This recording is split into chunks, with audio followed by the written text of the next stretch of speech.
And greetings.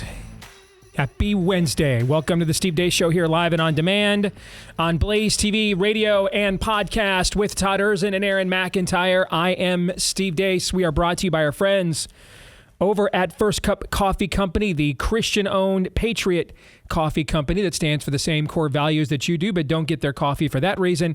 Get it because it's hella good. At least Aaron can tell you that. And then also, as a tiebreaker, because of the fact they share the same values that you do, with a flavor for every freedom-loving American, and they don't sell burnt coffee like a lot of the others do. In fact, they put the roast on date right there on every bag, so you can see they get it out to you as soon as absolutely possible, shipped within days of being roasted. So go to firstcup.com, use the promo code DACE for your discount. Firstcup.com, promo code DACE for your discount at firstcup.com. It's Wednesday, so you know what that means. We're going to get our final conversation with the prophet of woe and lamentation himself, Daniel Horowitz, before the election. We're going to play buy, sell, or hold starting at the bottom of the hour as well, and you'll be able to get your final thoughts and questions and propositions in before the election. But before we get to all of that, let us begin as we always do with Aaron's rundown of what happened while we were away. What happened while we were away, brought to you by The Closing Argument. Kamala gathered hordes of her strongest supporters last night at the Ellipse in Washington, D.C., a truly spectacular sight positioned with the backdrop of the White House behind her to make her closing argument to the American people on why she should be president. Kamala focused on key issues like... Ready, guys? Let's do this. Leroy Dragon! Or Puerto Rico, where I'm in my home state of Delaware, they're good, decent, honorable people. The only garbage I see floating out there is his supporters. His demonization is seen as unconscionable. Yeah, that happened. In the middle of Kamala's closing pitch to the American people, her boss on a video call with a group of Latino voters, invoking that insult comic at the Trump rally last weekend who called Puerto Rico a floating island of garbage. Well, Biden said it's actually Trump supporters who are the garbage. MAGA Joe strikes again. It was truly fascinating in a horrifying Orwellian way to watch the system work last night. You could tell in the immediate aftermath of Biden's comments, before the apparatchiks all had their up is down talking points, that they were truly aghast at what Biden had said, like top Kamala surrogate Pennsylvania Governor Josh Shapiro, who reacted to Biden's comments moments after he made them. Yeah, look, I had not heard that until now, Caitlin, so I'm kind of giving you my fresh reaction to it. I would never insult the good people of Pennsylvania or any Americans, even if they chose to support a candidate that I didn't support. But as the evening wore on, the talking points went out, and the White House retroactively edited the transcript of Biden's words to add an apostrophe to supporters, somehow making it singular and therefore better somehow. And the rest of the media quickly followed suit, shoveling up a nice steaming pile of Orwell before everyone had gone to bed. New York Times: Biden appears to insult Trump supporters as garbage, but quickly tries to clarify. Associated Press: Biden suggests Trump supporters are garbage after comics insult of Puerto Rico. CBS News: supporters or supporters, one with the apostrophe, one without. Biden comments about Trump garbage rally anger the GOP. And of course, the Washington Post: White House Trump campaign clash over whether Biden called Trump supporters garbage. Nevertheless, this morning, Kamala Harris, instead of talking about her closing argument, had to do cleanup duty for her boss. Listen, I think that, first of all, he clarified his comments, but let me be clear, I strongly disagree with any criticism of people based on who they vote for. You heard my speech last night and continuously throughout my career. I believe that the work that I do is about representing all the people, whether they support me or not. Back at that Kamala rally last night, she said we need to turn the rhetorical temperature down. It is time to stop pointing fingers. We have to stop pointing fingers. A few minutes later in that speech, she said Trump is literally Hitler and the guys who stormed Normandy weren't fighting for him. They did not struggle, sacrifice, and lay down their lives only to see us cede our fundamental freedoms. They didn't do that only to see us submit to the will of another petty tyrant. Moving on, the Supreme Court this morning in a 6-3 decision said the state of Virginia can indeed continue to purge non-citizens from its voting rolls. The Harris Department of Justice sued the state to stop them from attempting to keep thousands of people who cannot legally vote from voting. Ex-CBS News journalist Catherine Herridge interviewed 2 IRS whistleblowers who told her their own agency and bosses scuttled their efforts to look into the tax records of Joe Biden after his son Hunter Biden's laptop from hell surfaced. Gary Shapley and Joseph Ziegler claimed the IRS looks the other way when it comes to the country's powerful elite, which they call sensitive persons. The whistleblower said the IRS, FBI, and DOJ knew Hunter Biden's laptop was real, but they were not allowed to look into it. Ziegler said that there were a lot of overt investigation steps that they were not allowed to take because they had an upcoming election. There's a lot more to that story, and Catherine Herridge has it posted on all her social media channels. In Wisconsin, that state's election commissioner Ann Jacobs says, much like her colleagues in Michigan, don't expect final results from the Badger State on election night. It looks like we're going to have a lot of absentee ballots to count on election night. I suspect it will not take quite as long as 2020 because we don't have some of the COVID concerns that we did have then. However, I would expect that you're probably not going to see final tallies coming out of Wisconsin until very early in the morning on November 6th. And finally, the last word from Dank Brandon. My fellow Americans and the other half of you that is garbage, it's your boy Dank Brandon here. I wanted to take a moment to explain what I meant when I called half the country garbage. Look, garbage isn't always a bad thing. Sure, you stink and no one wants to see you, but you can become something useful when properly handled, like fertilizer. So basically, yes, you're shit, but you have the potential to be more. Anyways, vote for Cackles or don't. I don't give two shits anymore. Dank Brandon out. And that's what happened while we were away.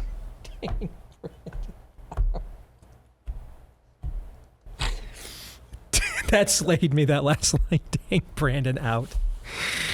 Oh, that the juxtaposition there on that CNN clip, Aaron, that you showed, I don't know if you did that on purpose or it just was a byproduct of using that clip.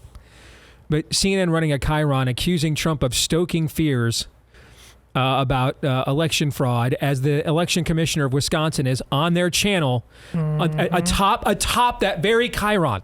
She is atop that very lower third saying, I don't know when we're going to have the final results. Might not be till Wednesday morning, but we'll see. I mean, that is, who is the reporter a couple years ago during one of the George Floyd funerals that called it a mostly peaceful riot, right, as there were Molotov cocktails going off behind him and explosions, right? Okay. I mean, that is Frank Drebin Naked Gun level stuff. Yes. Okay. I mean, it's just not even good propaganda. I mean, Trump stokes fears of election fraud, and meanwhile, as that is just sitting there on the screen, the election commissioner of your former home state says, I don't know how long it's going to take to count all these votes. That's why this is an election. It's a trial of the American people because it hasn't required good propaganda up until this point. Let's talk really quick about the decision this morning about the Virginia voter rolls. Obviously, that's a precedent moving forward for other states, too, in terms of expunging people that they would fear to be non-citizens. That's a big win for the country. That's a big win for election integrity. That's also a very big win for Glenn Youngkin. And if we're fortunate enough to have a country in 3.5 years, something tells me we're going to hear a lot about Glenn Youngkin. Glenn's going to tell us quite a bit about that here in 3.5 years. But we'll cross that bridge, Todd Erzin, when we come to it. Can you imagine that we are less than a week. We're calling this kind of thing a big win. That non-citizens, we're clarifying. This is what we are. Yes. We don't need good propaganda. The bad stuff has worked just fine. How did we get to this point? Well, that's what the last 9 years of my show have been about. Yeah. We're getting to this point, and now here we are. Nevertheless, it is where we are, and that's a very big win. And credit first of all, to Glenn Youngkin's team, Glenn Youngkin and his administration, for even committing to that, which called the question, and then expediting it to the Supreme Court to have it dealt with here very handily right before the election. You really want to impress me, Glenn? Jail. People in jail. That's what's next. I agree. That is what's next. I agree. I mean, the reality is somebody's going to jail no matter who wins this, given where we are as a country. Either we are, people like us are, or the people that think the people trying to get illegal aliens to be able to vote in your elections are. Somebody's going to jail. That part's at least true. All right. Let's talk now about Biden's comments. And boy, Aaron, you made a great point there about the timing of them. That this is simultaneous with Kamala trying to give an inspirational closing pitch, you have Biden dropping this. And I will tell you that at first my thought was, well, we're going to seize on this, and rightly so, because it fits our narrative. But then you never know, and we have to ask ourselves all the time, guys, does this penetrate the overall water table, right? Are we using these comments to further motivate, inflame, fire up the people that were already going to vote for us, right? Similar to what we talked about yesterday in the overtime, where Aaron played a series of ads of closing Democrat pitches around the country, and two of them, I believe, we decided we're just talking to the same people that have already voted for them a couple of times, right? Okay. So before I went to bed last night, I would have told you that this is useful to us, but I don't know necessarily how dangerous it is to them. All right. When I got up this morning, I saw Josh Shapiro's comments, the governor of Pennsylvania, and by the way, he's laying down a marker to run in 2028 too. And if Kamala loses, by the way, she didn't pick Josh Shapiro. It's going to be her version of Hillary didn't go to Wisconsin. Like, we're going to hear about that for the next 4 years. She didn't pick Josh Shapiro and take Pennsylvania off the map, and that'll be her Hillary never went to Wisconsin level mistake. But then I kind of thought, well, I could just explain what Josh Shapiro is saying, because he wants to run. He's looking at future aspirations. Okay, so, he's laying down a marker. But the way that they have collectively behaved, and now having Kamala come out this morning with in some of those comments, Aaron, you featured in your montage there, this is something that they clearly believe has crossover. You know what? Let's use the word. Let's use the phrase we discovered. Let's use the phrase you and I discovered as we were researching Fauci and Bargan, Todd. This has spillover potential. They are clearly behaving as if it is. The retconning of it, as Aaron, you chronicled in your montage, the attempt to memory hole it, to retcon it, all very indicative of they believe this has real spillover potential. So my question to the two of you, though, is why?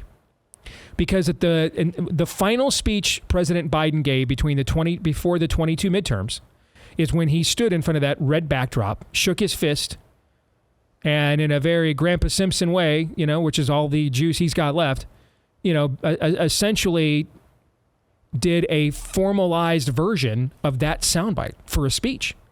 And I remember at the time, and we all thought this the next day on this show, they're toast. They were the trend lines were already against them, but that's going to turn a lot of people off.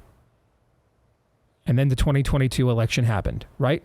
So what is it about this one that they are concerned has spillover potential, when the last time he did this, and it was really the theme of an entire speech, it didn't hurt them at all? What's unique about this?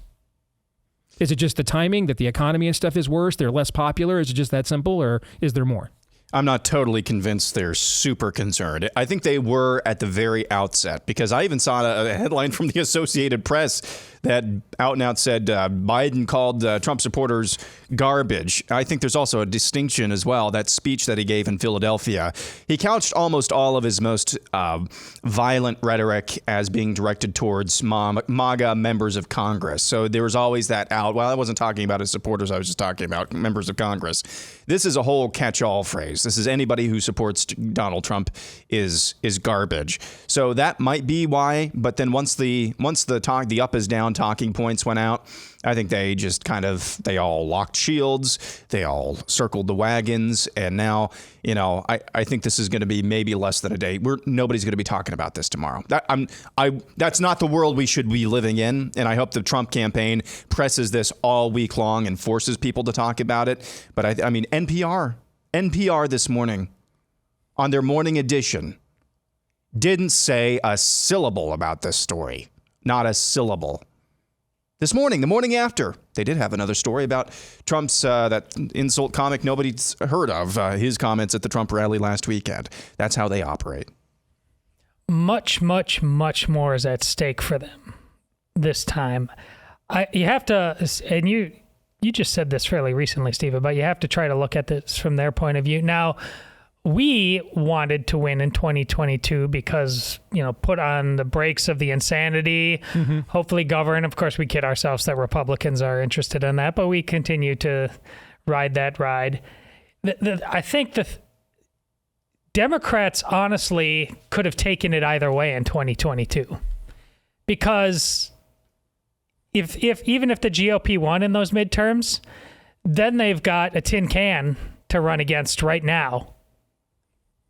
If if red wave would have happened, Steve, you going to bet your life savings on that red wave of really getting in there and getting plucky this time and changing things? I don't know. That hasn't gone so well in the past so I think back then, yeah, they'll take it. They'll mock us with not getting the red wave. But even if the red wave had happened, that's exactly what they would have run against, probably with some good reason. But there's way more at stake this time. Donald Trump getting in is beyond, just like the first time, it's beyond their imagination. What's going to convince me that they think that this has much greater spillover potential is within the next 48 hours, she gets on a plane to Austin and tapes an interview with Joe Rogan, like an actual one. That's when it'll tell me that they really think that this is damaging to them. Why then did they take time out of all of their messaging to have Kamala herself address it this morning? If it's a nothing. I don't think it's a nothing. I said the opposite. Okay.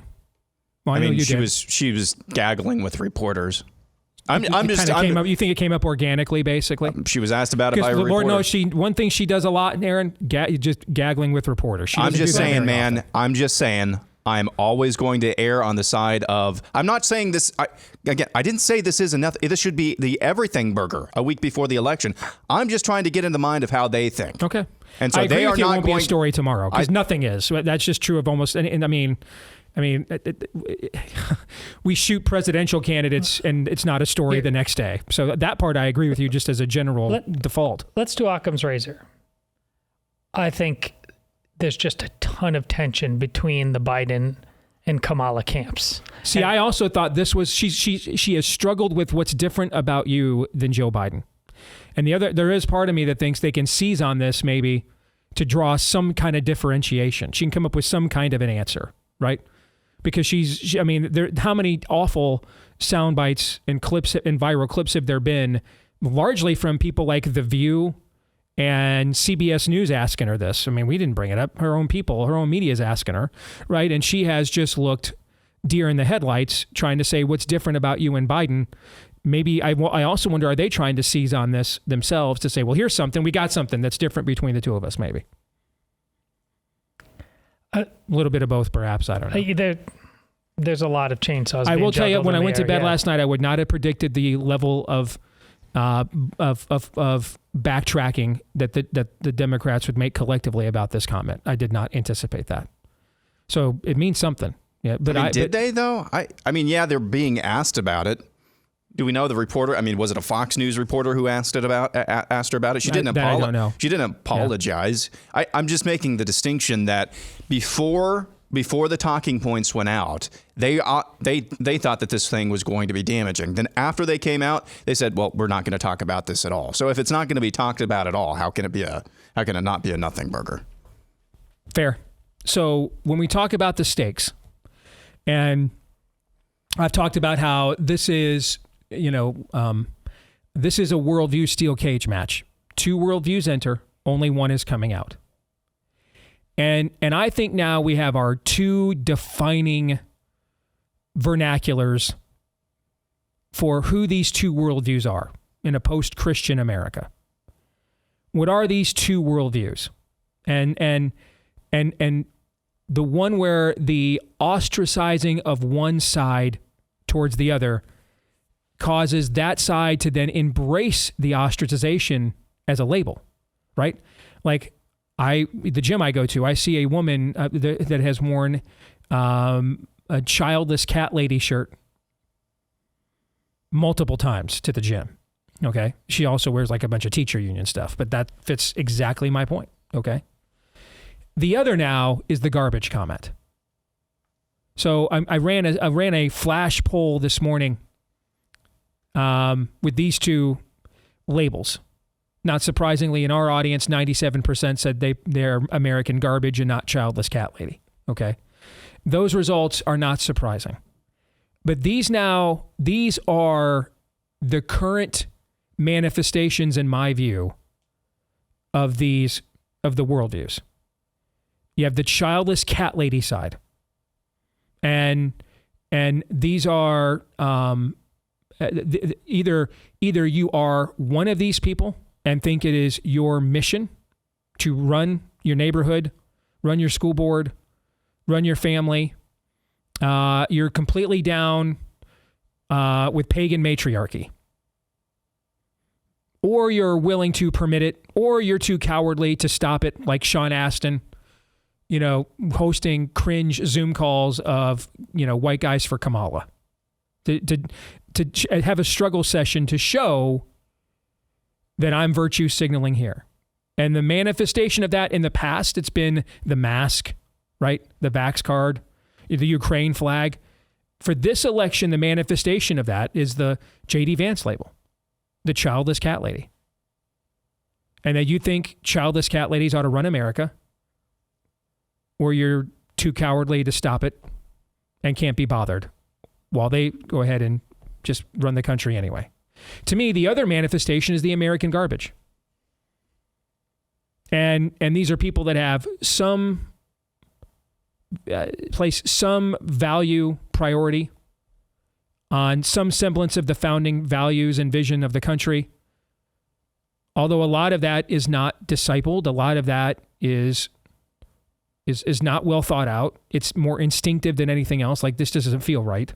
Are we supposed to have free speech? Or what do you mean I'm going to be taxed on things I haven't even gotten? Like, they can't workshop it, They can't go to the chalkboard and, diagram the sentences of the talking points of the other side, but instinctively they know something is wrong. They may or may not go to church. They're not offended by the ideal of God, or think that they can earn God's approval, or that the country was better when the God of the Bible was put at the forefront, or they are spirit-filled believers there's spectrums within these two worldviews. But for this election, this is, to me, if we were going to, put a pro wrestling vibe on this, who's coming out, who's the ring announcer announcing? In the left corner, it's the childless cat ladies. And in the right corner, it's American garbage. I mean, to me, that's where we are right now in terms of the two camps warring over hegemony in America. Todd, your thoughts? Well, the only question remaining is where's the value bet on who, regardless of what side you want to win, where would you put your money? Want to win? No, that will win. Will win. I don't. Will win is I don't know. Well, if I had to, I'd put my money on childless cat lady, because of those two right now, which one is more likely to go to the school board meeting? Childless cat lady. Jesse Kelly's been talking about how people already pulling their punches. When Donald Trump and company, who has been known to say things in the past and not follow through, but if he's going to follow through, you got to put the pressure on. Well, on deportation, whole families and what? And Jesse's like, you're already making excuses already, because that's what American garbage does. Childless cat lady never does. That's the difference right there. So we can have a punchline all we want to, but American garbage needs to up its game. Aaron? Bigger impact. Laptop from hell or American garbage? I will say the laptop from hell for sure, because I think that would have been a potential game changer in an election where, depending on which combination of battleground states you choose, moving 40,000 votes in those states changes who gets to 270 and who doesn't. Okay. In this case, the paradigm is largely set. Correct. And we're just waiting to see how set it actually is. Okay. And that paradigm is that the energy is on the side of American garbage. The infrastructure and the machinery is on the side of the childless cat lady. So we are basically we're going to find out here in the next 6 days or 10 days or 21 days, okay, Christmas, all right? We're going to find out whether the zeitgeist overcomes the machine. But that paradigm is set. Now, there are things that can tilt the scales of balance within the paradigm, like what we just talked about with the garbage comment, okay, where that could up the energy on the zeitgeist side a little bit more, okay, but doesn't alter the paradigm at all. That paradigm is set.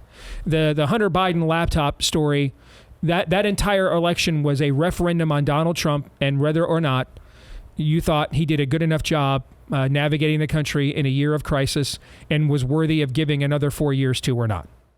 And the Hunter Biden laptop story may have said, I'm not really happy with where things are at right now, but these people are, corrupt traitors. So, we'll just hope Trump gets his head out of his ass and takes us back to where things were in 2019. It could have done that. Yeah. Changed the paradigm. Does that answer your question? Yeah. Okay. As far as the dynamic that you just laid out there, I don't know how much more simply it could be put into words, because ultimately, going back to what Todd has harped on over and over again, this is a trial of the American people. Because the childless cat ladies, they agree with the sentiment that we are garbage. They agree with that. And that's not a surprise. It shouldn't be a surprise. I mean, there were even people with blue check marks on X last night. They were agreeing with the sentiment that Joe Biden shared. Oh, mask is off. We're saying who we really are. But how much, going back a decade ago, how much cartilage is truly left in the knee between childless cat ladies and American garbage when it comes to this election? How many swayable people are there? I'm of the mind that I don't think there really are. To the extent which they are, comments like this and mushy-minded, the mushy-minded people who might be swayed one way or another, this is kind of a stalemate if this even gets out to them at all. Now, they are making sure, their media apparatus is making absolutely sure that a comedian nobody's ever heard of is a household name this week, going on day 3, day 4 of this. I'm not sure if the Trump campaign, I hope they can make sure that Joe Biden's comments are also at the dinner table every night, but I just don't know how many swayable people, because even if they are able to accomplish the penetration of normie America with Joe Biden's comments last night, it's a stalemate at best. It's a depression of voters at best. So again, I keep saying this over and over again because there are myriad examples of this over and over again. That in and of itself is a really sad commentary of where we are. And again, it is going to be a trial of the American people. That's where we are. Well, you don't typically ever have a trial because a good thing happened, right? Right. We typically have trials because something bad happened. And so we need to find out who's responsible for it, and then how they should be held accountable. Right? Trials are as a result that something has gone horribly wrong, or somebody or a group of somebody's has done something horribly wrong. Right? So, yeah, that's exactly why we're having a trial. Something has gone horribly wrong in this culture. Either the people decide they genuinely want to take it back and they understand that that's part of this whole game. They take a giant baby step. Now, that's all it would be. It'd be a big baby step, but it would be a baby step nevertheless. Yes. But that's where take a giant baby step towards, hell no, or finish the job. Finish it off. And they're going to test us right now. So you see police telling people not to get in line at polling places already. They still think that they have the upper hand in a lot of places. I'm getting emails from people all over the country about voting lines they have never seen. Yeah. So, all right, we'll come back and it'll be your turn. We'll play buy, sell, or hold here in just a few moments. Stay tuned.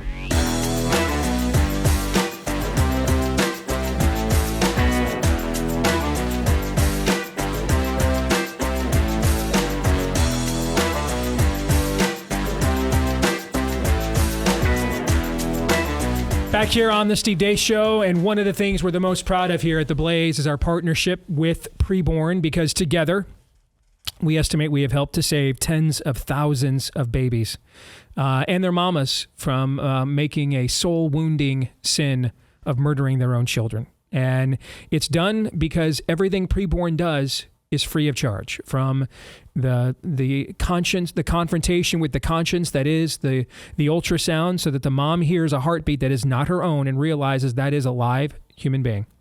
To the prenatal and postnatal care that that mom then receives if she chooses life for her child.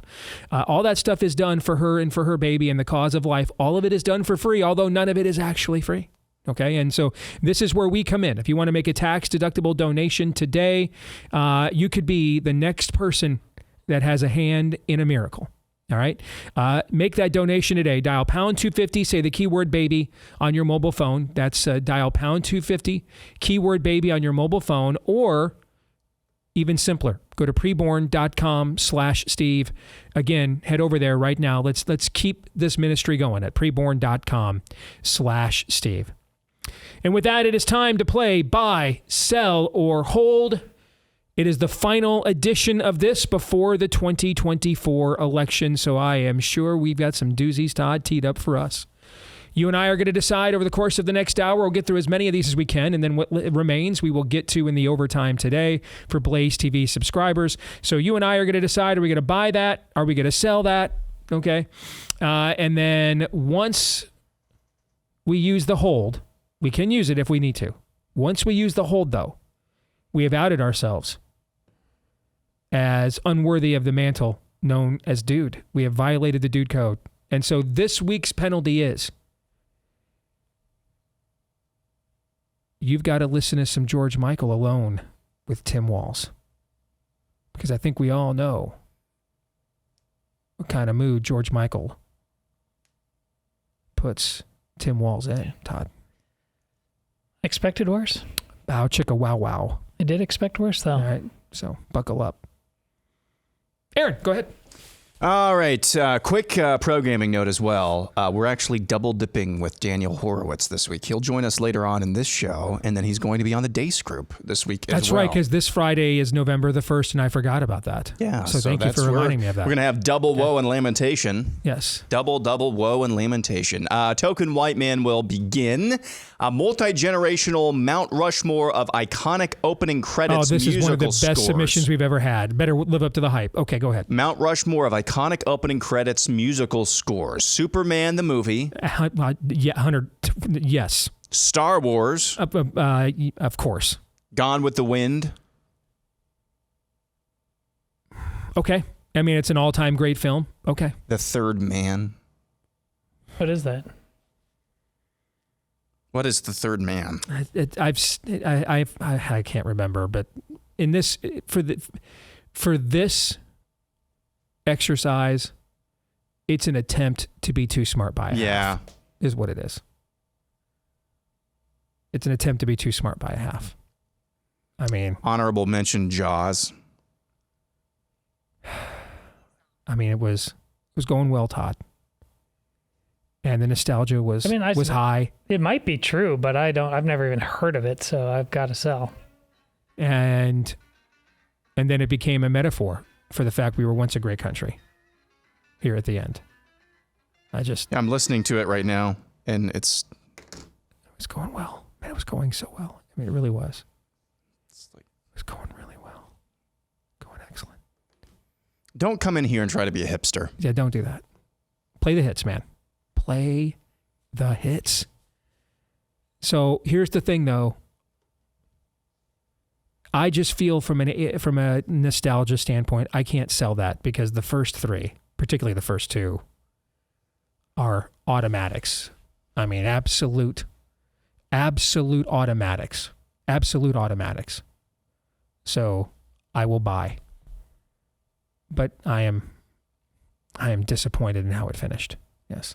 You 2022 election me right there. Top Gun Danger Zone. Yeah. I mean, we could come up with 15 more right now, without question. I mean, it was disappointing. It felt like it was the 2022 election. I'm ready. I'm down in Dallas. I got the red shirt. I got the bucket o' corn. Trend lines look great. And then that entire election night was with it. Then we're an hour into it. Glenn wants me exiled to a small African nation. Michael Malice is trying to bait Jason Whitlock into body slamming him. I mean, the whole thing just went south. Okay. It went the third man. The whole thing went the third man by the time we actually got to it. We can't lead off like that, Aaron. It has to be better than that. I'm down right now. I'm down hard. I'm down hard right now. I'm down hard. I knew you would be. I am. Cows with Guns is next, who says, this Sal. is Steve's new favorite cheese, pumpkin spice cheddar cheese. Ooh, I could see that being really good. I couldn't. I'm in. I'll buy. 100%. Why wouldn't that be good? Because it's not. The whole I can taste it through the screen. pumpkin spice genre is just a cultural troll. That deadpan of yours was great, because it's not. That was great. You slayed me on that. I like that. That was good. I absolutely would try it. I think it sounds great. I can taste it through the screen too. I think it's phenomenal. I do. I'm in. Who's making that? Some outfit up in Wisconsin, it looks like. Are they? Okay. Well, then even better. It's Wisconsin cheese. You know it's good, Todd. You know it's good. What is the brand? They're clearly Hennings? Hennings? They're Wisconsin losing their cheddar? fastball up there. Yeah. All right, moving on. Jordan Judge says the reason why many states have not banned abortions is because pro-lifers wanted abortion to be banned at the federal level so they wouldn't have to take responsibility for abortion at the state level. I'm going to sell. It's not that your suspicion about our missiology, our true missiology, is misplaced. It's that it's misdirected. The reason why it's very simple. I can just tell you right now. I've gone to war or worked with all of these groups in my career. I know all their ecosystems. And I can just tell you right now, the reason why we completely got caught with our pants down at the state level is because there's not nearly the amount of money to be raised in fighting this at the state level as there is keeping it the tip of the spear for massive mail-in and clickbait fundraising operations. That's why. That is why. That's why. That's the whole point of trotting Lindsey Graham out. Steve, how come, if you're so pro-life, how come you didn't get on board the 15-week ban? There was no point to it. That was just a scam.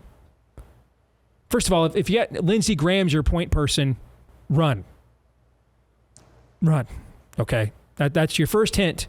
Your first hint you're getting grifted is when Lindsey Graham is here to get to the bottom of it. That's the first sign of a grift. In general, if you're a dude and you see Lindsey Graham, run. That also is a good rule of thumb, indeed. Okay? Yes. Because it's not all ball bearings these days, and he'll make sure you know that. All right? So that's your first sign this isn't sincere. It's an incumbent protection racket. That's all Lindsey Graham cares about. Lindsey Graham doesn't care about the babies. He trashed Ted Cruz when I was on that campaign and Rand Paul during the 2016 primary for actually being pro-life. He doesn't care about the babies. What Lindsey Graham's concerned about is that if we don't have a whole bunch of phony baloney federal legislation that won't get the votes to pass anyway, won't get signed into law anyway, it'll probably get struck down by a federal judge in 3 minutes somewhere in Siberia, even if those things were to happen. What he cares about is this is an incumbent protection racket.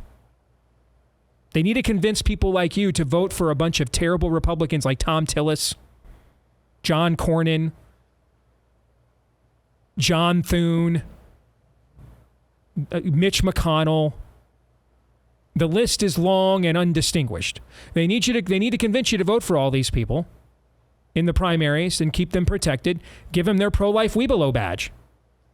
That's what it's about. If I thought there was a sincere pro-life movement counter to the lukewarm crap Trump has served up during the course of this campaign, do you guys think I would have? I'd be pushing that, don't you think? Maybe. Yeah. I'd have been pushing it all along. But there's not. The reality is, as much as I'm not a fan of Trump's lukewarm pro-life crap, it's actually more sincere than much of the pro-life movement. He's just doing math. I don't agree with his math, but I at least know where he's coming from. He's actually more sincere There's more integrity. Hey, I don't think I can win on this issue, so I'm going to abandon it.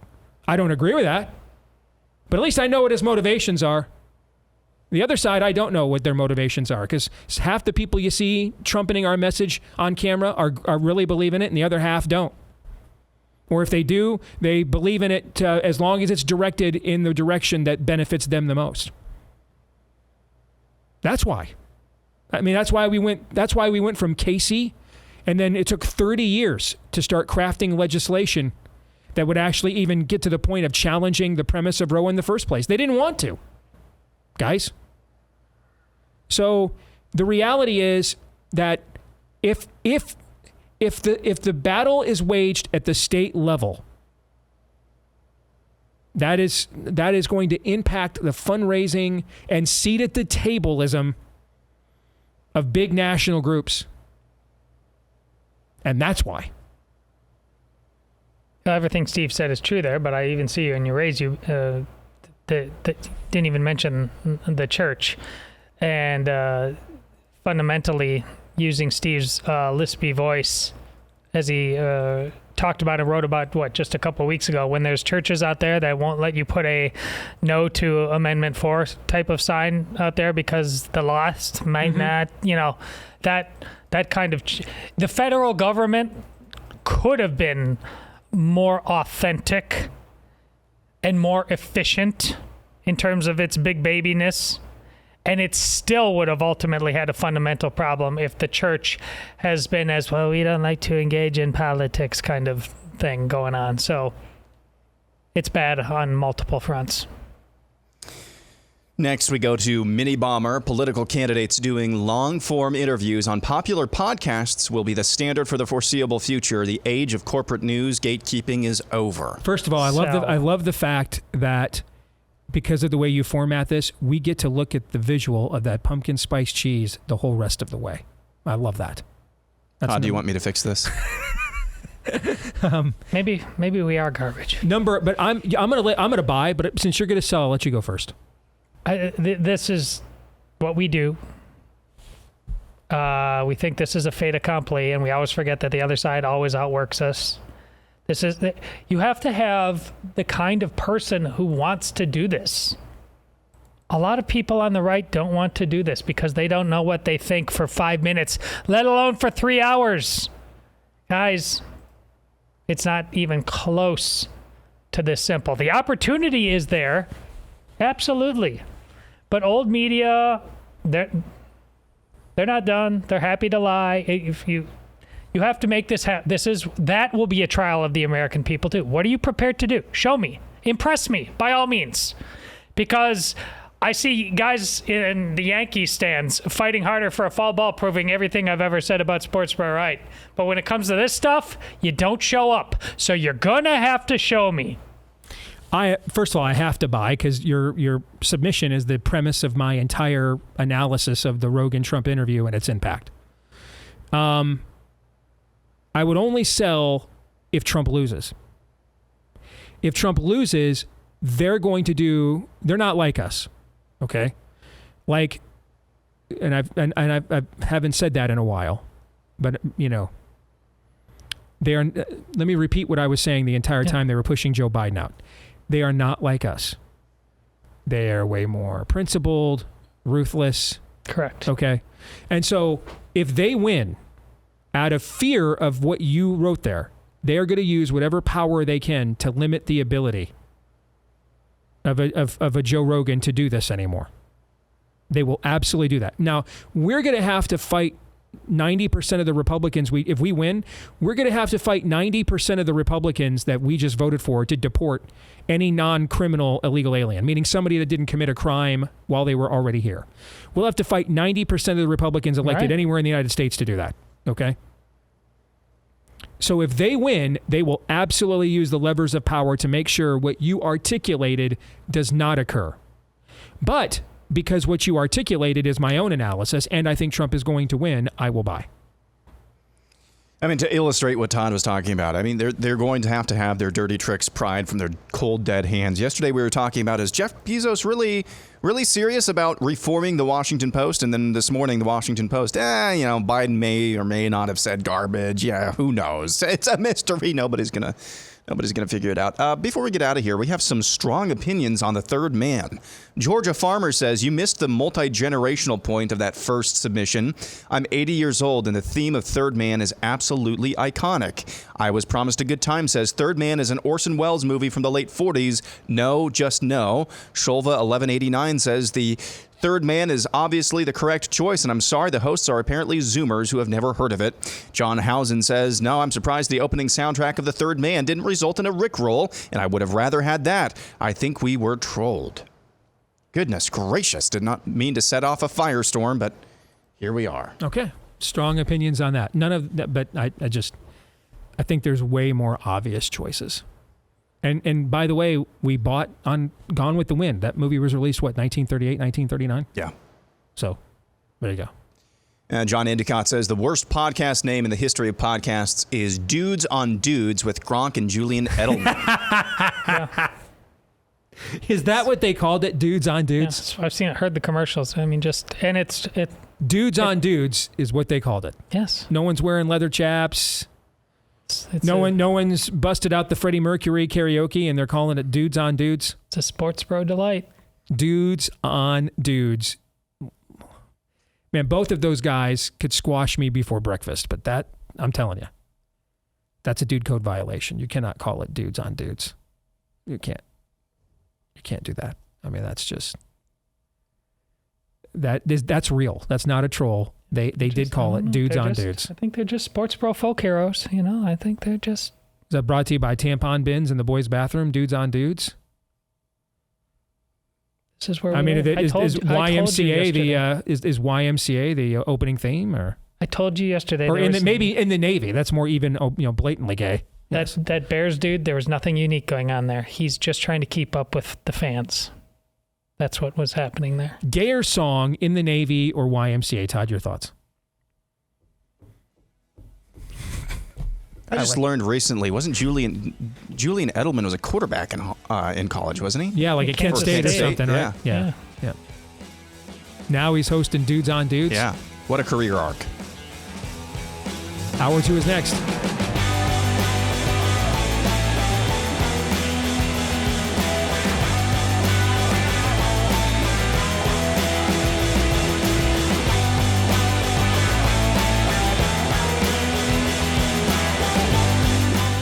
All right, back here on the Steve Deace Show on Blaze TV, radio, and podcast. Steve Deace here with Todd Erzen, Aaron McIntyre, and all of you. Speaking of Blaze TV, by the way, make sure to join us for our election night coverage. There's going to be a lot of folks doing streams out there, but and a lot of good folks. But I challenge any of them to assemble the level of expertise and analysis that we have lined up for you on election night here on Blaze TV. And then, of course, they're going to let me show up as well. So if you want to get a subscriptions right now so that you don't miss it, you can get the biggest discount we've ever offered, $40 off your annual subscription to Blaze TV right now when you go to blazeelection.com/Deace. That's blazeelection.com/Deace. That's where you want to go, blazeelection.com/Deace. You can also go to the stevedeace.com inbox if you want to let us know what you think about what we think. Steve@stevedeace.com is how you can email us. DEACE. Like us on Facebook, me, we, and Gab. You can follow me at Steve Deace Show on Twitter or X, Instagram, and TikTok. Please don't forget to subscribe to our new YouTube channel at Deace Show on YouTube. That's at Deace Show on YouTube. Thank you for those of you who have.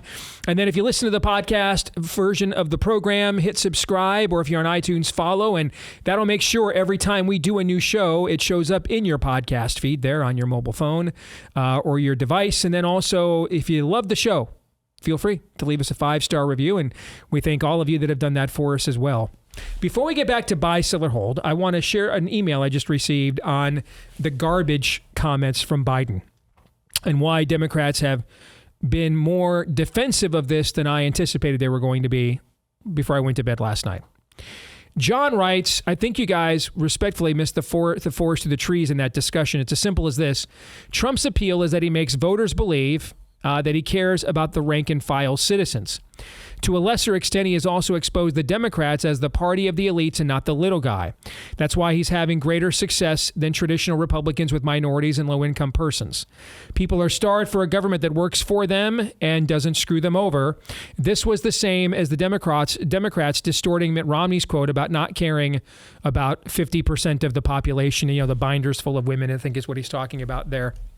Okay, so first of all, we'll see this cycle of that is different. Trump's attraction with minorities has been largely overrated. He has not come close to the Hispanic support George W. Bush got, for example. He's done better than any Republican since the 60s with blacks, but we're really just talking about a couple of points better than what Mitt Romney got.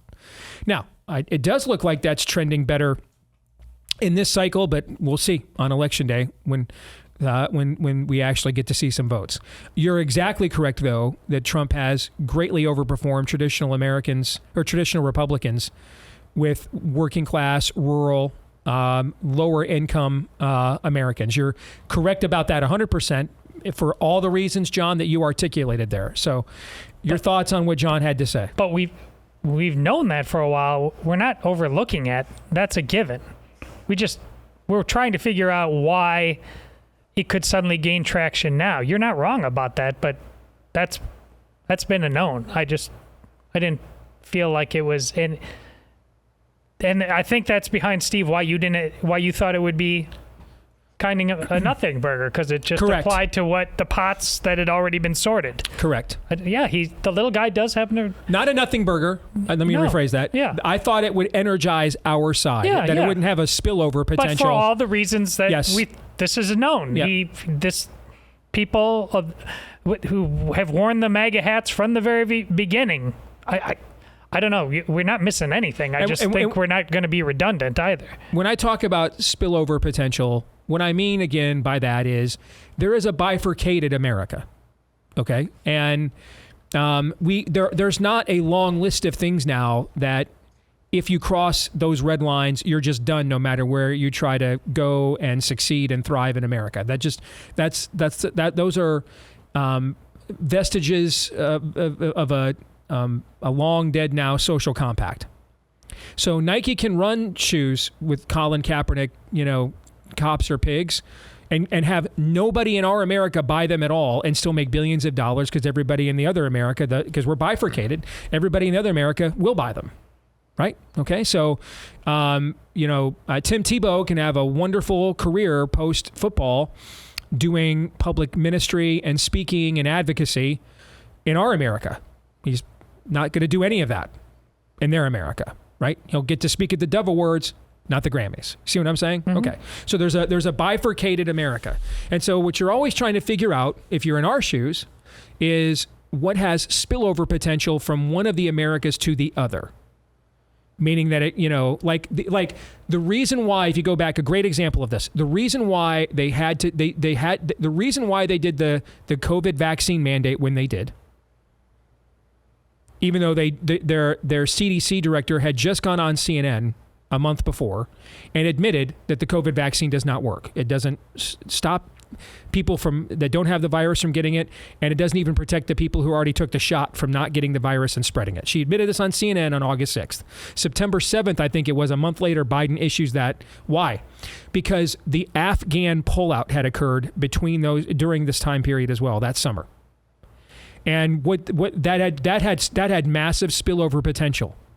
Are there plenty of people in the childless cat lady brigade that would actually prefer the Taliban to their own soldiers? Yes. But there's also tons of people, though, in the cat lady faction that doesn't speak to. You see what I'm saying? And now you're looking at, oh, crap, this is going to spill over to our base. And now this is going to diminish our own base internally, so we have to deal with this. And so we're going to pivot to something that will unite. Is everybody in the childless cat lady base, do they all want to take every jab the government says to take? Yes. Do they all want to have the government make you take every jab the government says you have to take? Yes. And so they had to unite their clans. because their clans were divided on whether it was a good thing to leave billions of dollars of American military hardware, not to mention Americans, behind in Afghanistan. But their base would be united, their clans would be united on take all the jabs and take away the kids of the people that won't take them. They're all united on that. So you were always, if you're in our shoes, you've always got to try to factor in, all right, is this good? Is it just good for us? Is it something, though, that could also be bad for them?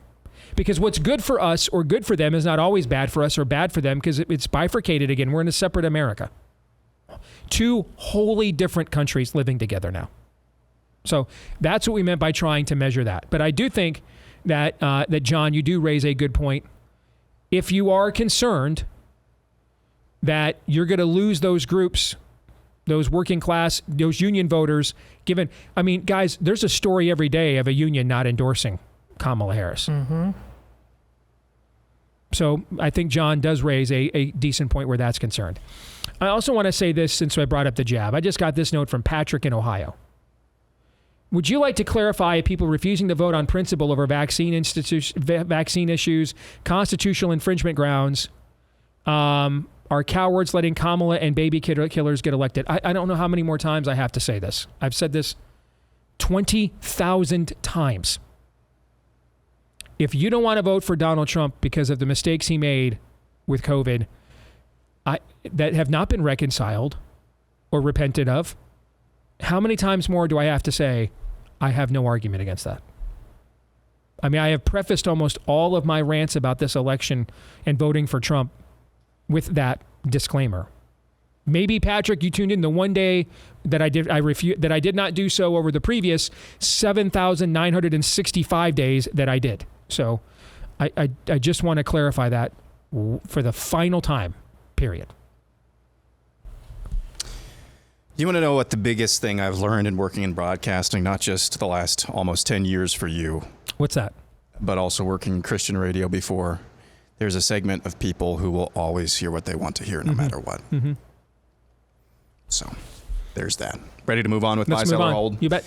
Chit Bat Crazy says, it's possible Sir Winston didn't say it. Regardless, for the present day, buy, sell, or hold. This quote: Americans can always be trusted to do the right thing once all other possibilities have been exhausted. I've heard this quote before. I'm going to sell. I think in any semblance of a Christian culture, that is true. In a post-Christian culture, it's not a given, actually. How do we even know what the right thing is outside of God's word? How do we even know what it is? We don't. We don't know what it is. So in a post-Christian culture, I would sell. So I would say this was true of America up until about 2008. Somewhere in there. It's not true anymore. And remember, all of the greatest evils are perversions of the greatest goods. And this nation is one of the greatest goods ever devised by mankind. But it's really trying to do the opposite. Mm-hmm. It's trying hard. Mm-hmm. Next up, we go to Daniel Garrett, who says, college football-related predictions from Steve, Aaron, and Jill on the Deace group will become a thing of the past as college football continues to become more unwatchable with realignment, NIL, etc. I'm more inclined to just needle Todd all the more and just contrive ways to put in college football predictions just to make him go off, because that's how dudes roll. So the exact opposite is true. I've scheduled multiple speaking engagements. I have one this Saturday. I've not scheduled speaking engagements or events on college football Saturdays in my entire career. So I still watch a bunch. I'm watching less of it than I have in the past. But no, I'm going to be more inclined just to make up football takes to put in there, just to set Todd off, actually. So sell. It doesn't needle me. It doesn't set me off. It just proves me right over and over and over again. And I like it. I care less about any of it, needling Todd, although that's fun. But I care less about all of it than I ever did. Unless I forgot to make a prediction and I need a really poopy one at the last minute. Did I say that out loud? Country Squire says, just for fun, Morticia Adams would be considered a trad wife today because she doesn't work outside the home, has long hair, and always wears a dress. The Addams. Okay. So we just watched the 90s movies, the 90s Addams Family movies. Mm-hmm. Or maybe the first one is out in the late 80s. I can't remember. Really interesting. You know, I'd never been like into the Addams Family at all. Very surreal, very odd. It's the Addams Family. I guess that's the thing. That franchise is over 100 years old. It's no all idea. American too. It began as a comic. Really? I thought it started with the TV show. No, I it didn't started even know as a this. comic, then it was adapted to television. It's crazy. It's all American, over 100 years old, that franchise. I didn't know. But I am not totally informed on the trad wife phenomenon, or at least the details of it. But that sounds like things that would be trad wife. So I'll buy. Sure. Yeah. Bye. Next up, T-Money says Vance's image is at its peak and going on Rogan is unnecessary and can only hurt his stock. I would be interested to see why you suggested this. First of all, he's running for vice president. He's not president yet. Not sure how you can be at a peak. So you're not at the peak, number one. But number two, the opportunity to display you're an actual dude and not just a construct of talking points, I think is incalculably valuable.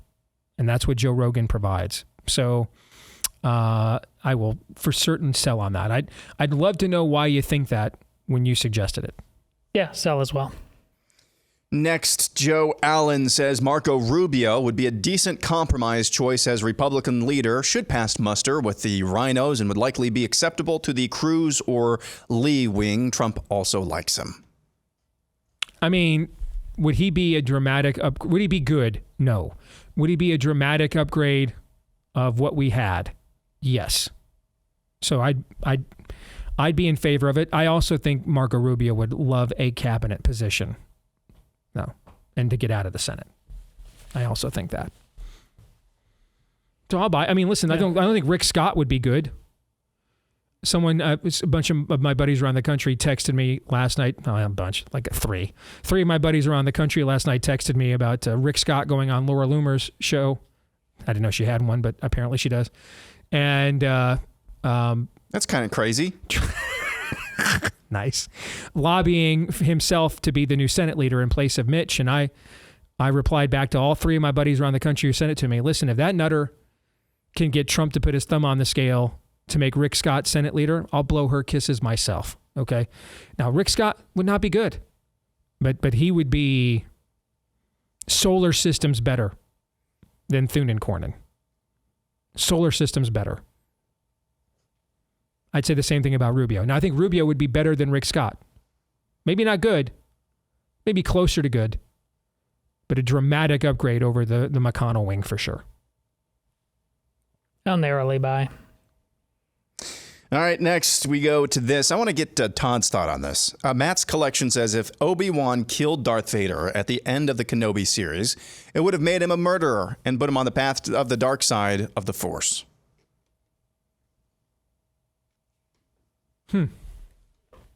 Todd, what do you think? I got to think about that.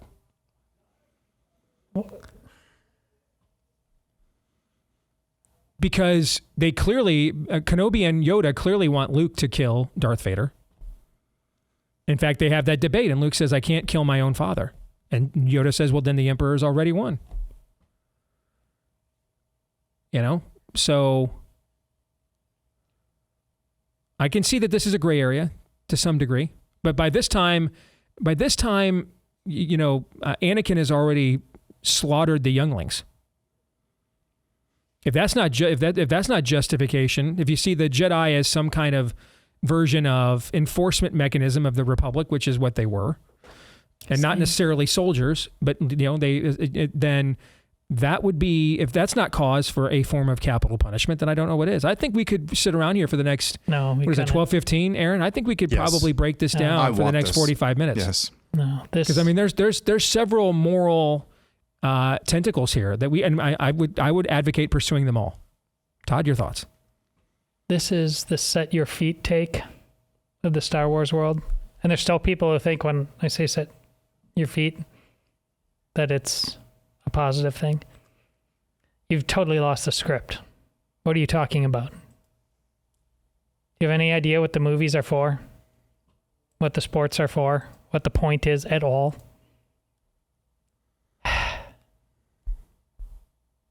We have so much work to do. This is a trial of the American people, once again, on this front. So is that a sell?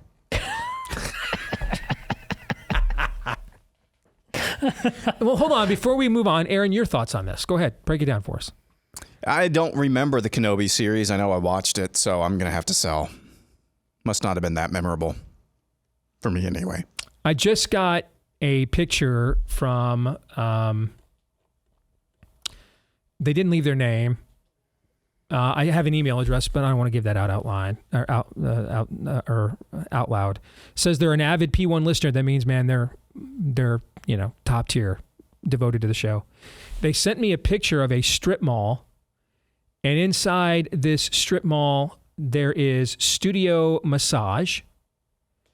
There is an oil change place, and I'm not making this up. It is called Lubetown. And Lubetown, and between the massage parlor and Lubetown, there's a Popeye's chicken. All right. When you have the munchies. And then Lubetown is advertising its back, pumpkin spice oil changes.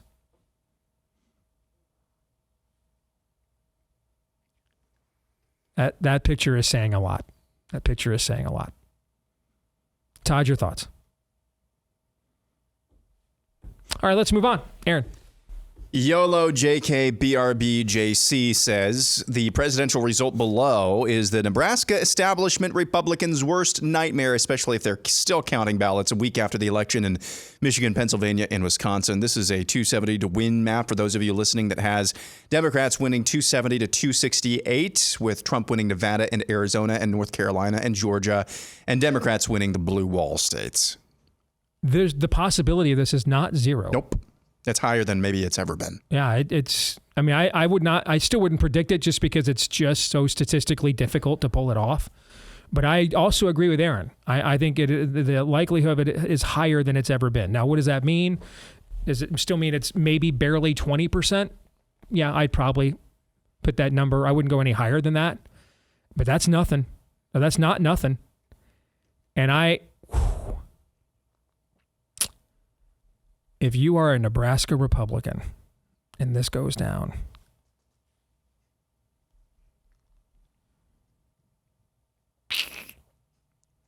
might want to just chill for the next couple of years. As Snoop Dogg once said, chill to the next episode. I mean, you might want to just make sure you're not in public a lot, because that, yikes. All right, next. Imagine, just stop and think about the consequences of that. How many kids are getting castrated because of Nebraska? How much more of your money is going to Ukraine because of Nebraska? How many more of our children are ODing on fentanyl because of Nebraska? How many of your daughters are being human trafficked because of Nebraska? Go Huskers. Better not happen. Next, we go to anti-democratic garbage, who says Kamala will invoke the 25th Amendment if Trump wins so she can mess up his 47 swag. He would then become... So she could 48. Be president for a month and a half, essentially. I'll sell. I mean, I like, it's a snotty take. But I'll sell. So if Kamala loses, you have to understand Kamala is a construct. She doesn't have any agency here. She has no autonomy here. She's a manifestation of the forces that are actually making these decisions. If she loses, it's going to be rectum barely newer in about 2 seconds. They're going to put her on the ash heap, the trash bin of the Democratic Party. There's no more use for her. None. Next, we go to Bama conservative who says who Trump endorses for Senate Majority Leader will prove how much pull J.D. Vance actually has in that administration if they win. It's an sell. I think it's going too far, but I think there has some merit to it. Okay, I wouldn't say there's no merit to it, but I do think it goes too far. Because ultimately, there's not a lot of great options. Let's even look at the two guys that we've already discussed would be upgrades. Rick Scott would be an upgrade. Marco Rubio would be more of an upgrade. Neither one of them are us, but they would be upgrades over McConnell and any of McConnell's successors.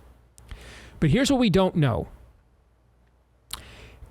They would be ideological upgrades, but can they actually do the job? Can they be effective in the position? Can they manage a caucus? Can they move an agenda? I think we need to remember you still have to be able to do the job, right? And it could very well be Trump brings Rick Scott into his office and interviews him and just finds him to be wholly unimpressive in terms of banking his political capital. Or he may decide, I'm already got to carry Mike Johnson's carcass. I can't carry yours at the same time. Okay. I don't think Rubio wants that gig. I think Rubio wants a job in the cabinet. I don't think Rubio wants to be in the Senate. But there's other aspects of this other than just the ideology, and that's a big part of it. But can you actually, are you willing to, what has done in Mike Johnson is that he can't manage a caucus. That's what's done him in. Now, with Trump as president, where now he can go to people and say, hey, it's not my fault. We got to vote for this. Trump is telling us he's the president. He's in charge. Might make him more effective because Trump's actually running the show and not him. So there's other factors to consider when giving a position like that to somebody other than ideology is very important, probably the most important, but it's not the only important one. Can they do the job? Yeah, I don't. It's way more important who's in the cabinet, honestly, and no matter who is the Senate Majority Leader, the degree to which they feel they have to play ball or not is going to be a direct result of the quality of the cabinet. All right, I'm going to call an audible here real quick. I've seen a few excerpts from this piece at Tablet Magazine making the rounds over the last 48 hours or so. This is by Park McDougald. This is the headline of this article. The Democrats' Insanity Defense. Subtitle or subtext, Republican activists say they have to water down the reality of their opponent's agenda in focus groups. They just can't believe it's true. It can't be.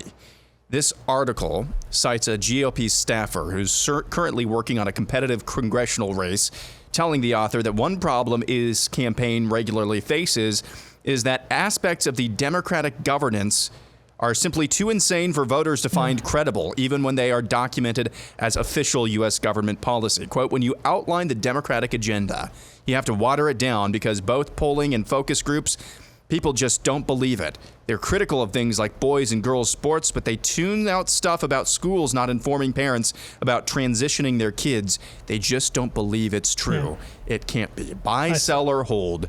This is a major reason why the Democratic Party is not more unpopular.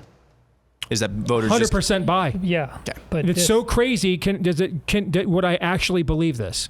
But this I've seen this too. This is an indictment. Yes, one way or another. Of all things normie, sports bro. This is the fundamental point. We're way too comfortable. You're not paying attention. They've been crazy for a long time. It would drive me nuts. See, this is the biggest reason I thought we were going to have not just a red wave, but a red wedding in 22. Yeah. That they no longer had Trump to deflect off of. They no longer had to say, but look at the mean tweets. Look at literally Hitler. Look at the fascist. And so now we're not presenting them an alternative that they have to like yet. It's just an up and down referendum.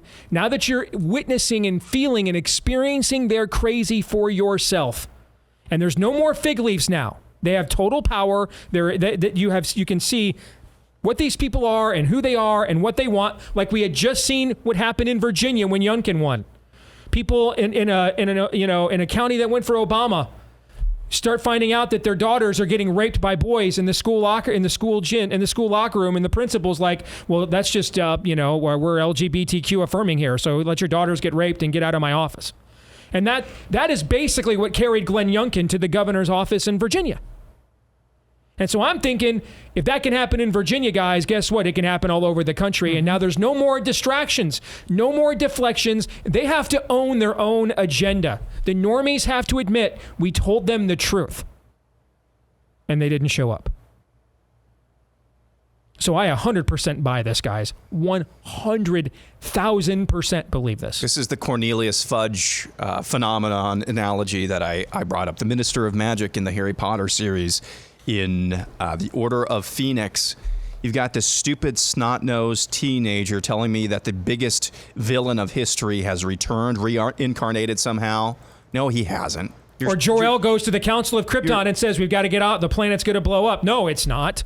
Yeah. And then it blows up. Yeah. Okay. And like in that movie, hearing it from him, it's like I've said before, it's not only that they don't want to be citizens, they resent having to be, and Fudge resented having to be told, and this is what it's an us problem. Until he saw it with his own eyes, and then it was just too late. Yep. Yeah. That's... We are sons of Adam and daughters of Eve. Guys, when the serpent is taking down Eve, where is Adam? Right there. At the game. He's right there. Yeah, he's scrolling on his phone. But he's right there. He's naked. He still got his hands in his pockets like, I got bobcats. I got nothing. He's right there the whole time. He's been given dominion. He can step in at any point and crush the head of the serpent himself. He passes. This is indicative of who we are as a species in the face of obvious and great evil. It's Churchill arguing with his own parliament that Hitler doesn't really mean it. More in a moment.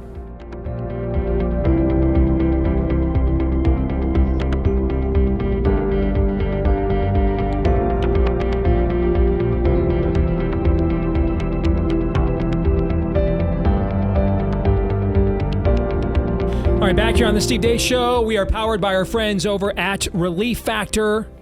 Those everyday aches and pains, that stiffness, that soreness that lingers and doesn't make you as agile and mobile as you used to be, and you can't keep up with the kids and grandkids like you used to, and you're just thinking, that's all she wrote. It might be. We all get old. You know, I took my son and son-in-law to the Lions-Vikings game a couple weeks ago. My son-in-law had to do a ton of walking. He's like, you're keeping up pretty good, man, for an old man. I said, well, I do walk like 35 miles a week. But, hey, I also told him I'm at the age, at any point, something may happen to me that I can't do that anymore, right? That does happen as we get older. But a lot of times, it's just chronic issue, which is a major issue, but it's the inflammation in your joints causing it. So if you could deal with that, then you could get back to a lot of the activity level that you were accustomed to back in the day. So no guarantee here, but over the years, over 1 million people have tried the 3-week quick start from Relief Factor. 70% of them saw such great results in 3 weeks or less, they stuck with the product long term. So what is Relief Factor? It's a drug-free supplement created by doctors who can prescribe drugs, but they wanted to come up with something that didn't mask the pain the way that drugs can often do, but can go right after the inflammation that's the cause of the pain in the first place, and that something is Relief Factor. So what do you got to lose for $20 to see if you don't see a difference in your pain in 3 weeks or less? Get the 3-week quick start at relieffactor.com. Again, the 3-week quick start for just $20 at relieffactor.com. Let's welcome in the one and only prophet of woe and lamentation, Daniel Horowitz. It's good to see you, my friend. How you be? Well, Steve, 6 days is an eternity. Just remember that. It is. So when I went to bed last night, We were hitting the garbage comment. I hit it myself, and we should. I mean, we should try to take advantage of that to keep our people energized here, because voting is going on all over the country right now as we speak. When I woke up this morning, I was surprised to see the level of deflection on their side. Josh Shapiro coming out, Kamala Harris herself coming out, the media's attempt to retcon the comment, okay? And I am curious to get your view of why they felt like this was something that they had to retcon, they had to walk back. Because let's face it, a lot of things that we try to corner them with, they just act like it never happened. So what's particularly toxic to them about this one that they felt like they had to acknowledge it, do you think? Americans don't mind if their stuff is taken and stolen. They just don't want to be personally insulted. So I think that's why they cared this time. No, really. I mean, that's the thing. It's the simplicity of it. It's like, yeah, I mean, you could go kill a bunch of people with the COVID shots and, invade the country and do all that. But just don't call us names. Look, they thought it was kind of symmetrical that the Trump campaign maybe had their gaffe with Puerto Rico, and now they have a Democrat gaffe with garbage people. The difference is, they might like Puerto Rico to be the majority, but Americans are still the majority. So, they could talk about the consequences of insulting another country all they want. But the bottom line is it's a much bigger deal when you insult Americans. And that's why they had to, engage in some emergency triage. We got into a conversation about this before you came on, and then roped in 2022. So in 2022, we were all looking at the trend lines. I was as bullish as anyone was. And there's no Trump distraction now. And the normies, like we saw in Loudoun County, Virginia, with what went on with the schools there, and now they have to admit this stuff is real. And Glenn Youngkin rides that to victory in Virginia. And I'm thinking this can happen all over the country now, because there's no Trump deflection anymore. No more mean tweets. No more everybody's exhausted by Trump versus Jim Acosta round 452. Okay. Just a straight up referendum on the issues. Right. And right before that election, remember, Biden showed up like Grandpa Simpson there, slurring his way through a fist shaking, speech with a red backdrop, calling us all the worst people in all of America. And all of us kind of thought they're really screwed after he did that. And they weren't really screwed after he did that. So what's unique about this soundbite compared to an entire speech of that sentiment 2 years ago at this time? Is it that there's way more baggage that they have to accumulate now than they had 2 years ago from where the economy is, the issues, direction of the country, and so there's just more toxicity baggage they have now than they did 2 years ago, or is it something else? No, I think the gas levels in the room are higher. It's not that the spark is stronger. The toxicity is higher. Like you said, I really don't think the comment fundamentally in and of itself is like a one and out damaging factor against them. I think that it's a cumulative effect. It's hard to keep the Democrat base at, biblical levels year after year, cycle after cycle, without producing another Obama level transcendent charismatic figure, some sort of new policy to get excited about, some sort of new vision. I mean, they've been holding the bag for so long. At some point, they have to pay the piper. It's overdue. And you would think this election would be unwinnable for them. So I think this is what's being reflected in some of the anecdotal evidence and some of the, hard data showing potential for trail off in parts of the Democrat base in terms of their turnout. I think that's really the difference. And then on the other side of the ledger, I just think that when you leave things to generic DNR, where you don't have the galvanization factor of a presidential election, Democrats have a built-in advantage because Republicans don't have a party anymore. I mean, there's no party apparatus. I mean, I'm not just saying ideologically they never had a party, but structurally they really have a lot of problems. So, all these races, they just get outmatched. Whereas Republicans do turn out for presidential elections. There's signs of maybe possibly expanding to some low propensity ones.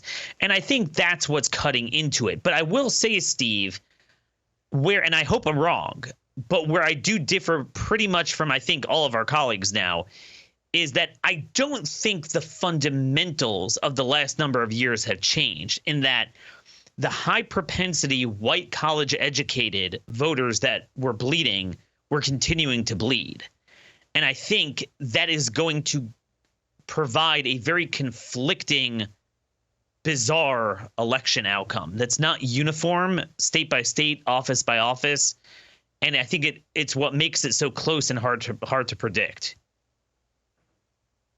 Give our audience an example of how that would play out on election night that would lead to a Kamala win. How would that manifest that for us? Sure. So, I mean, a lot of people have noted the Sun Belt versus the Rust Belt.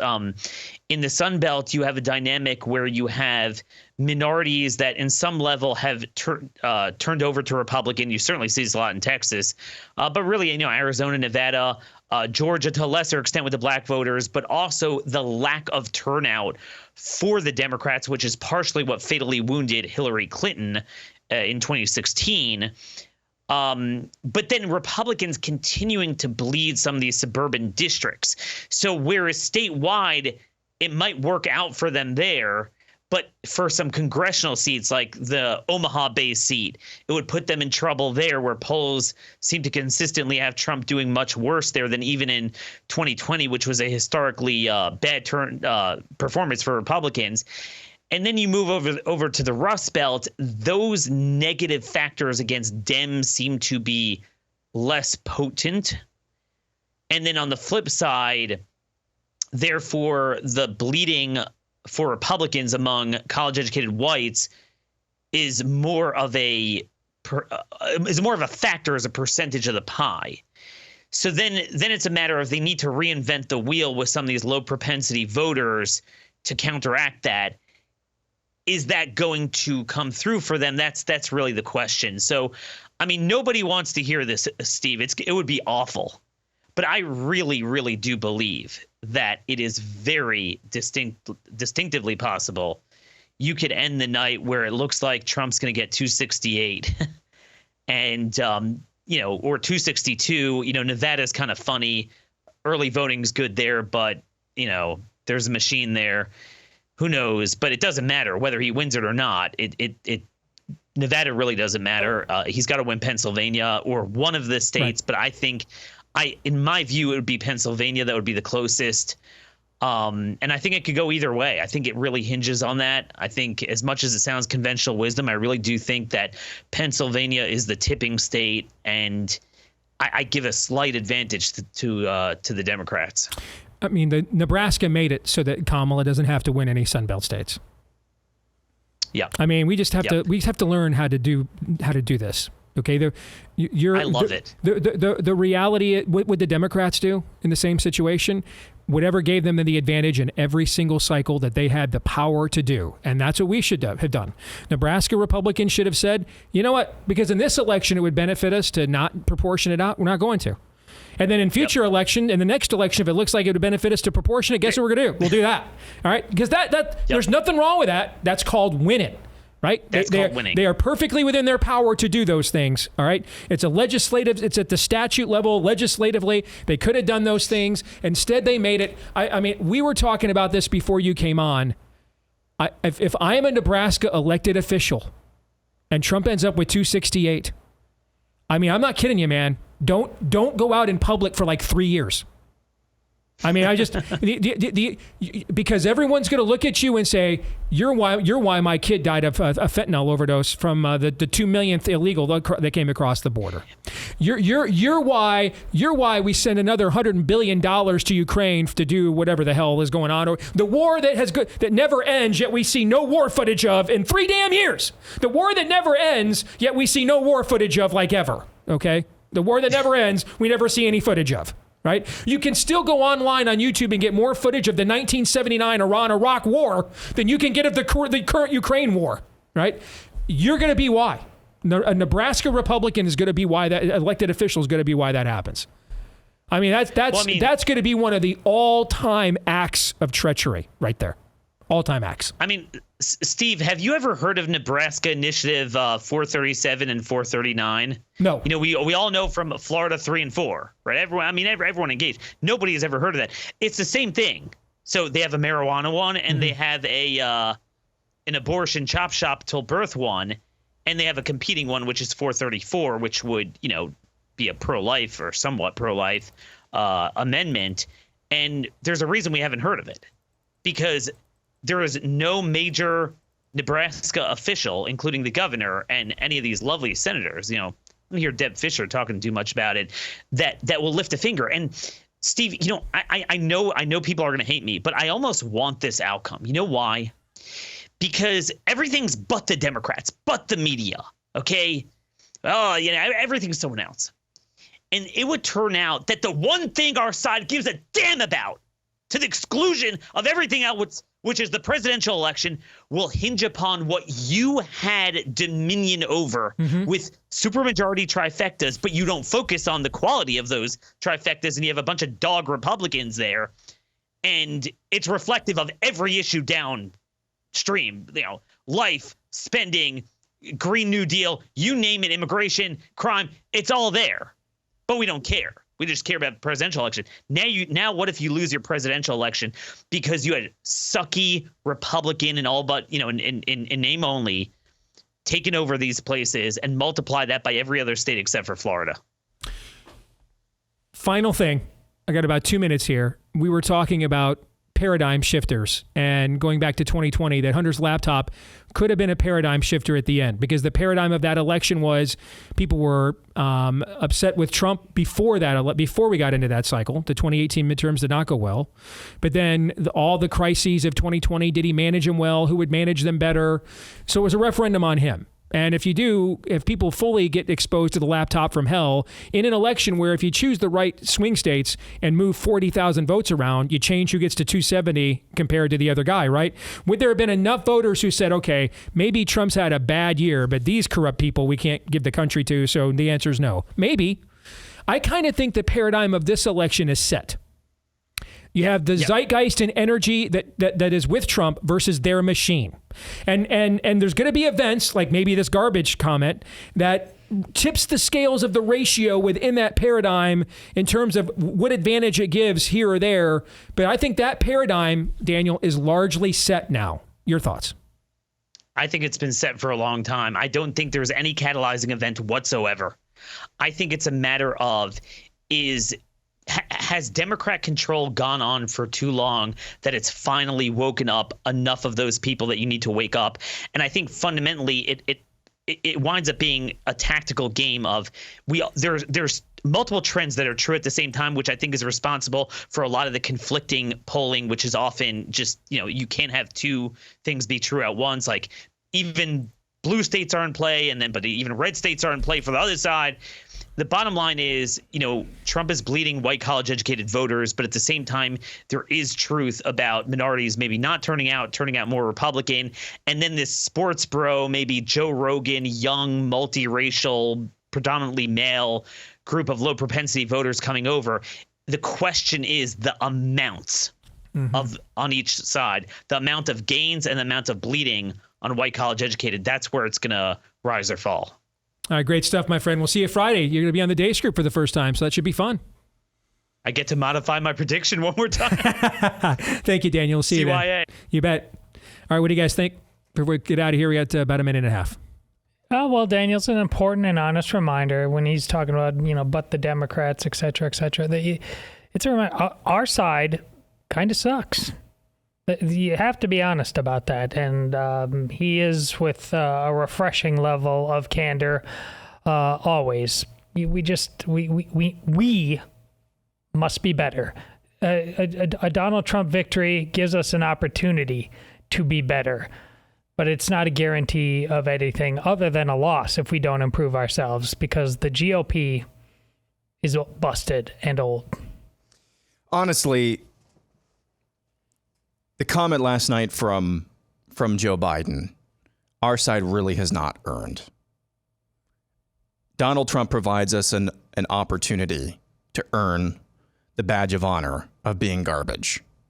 And what I mean by that is I know the way that they meant it, that they just have such a low regard for people like you and me.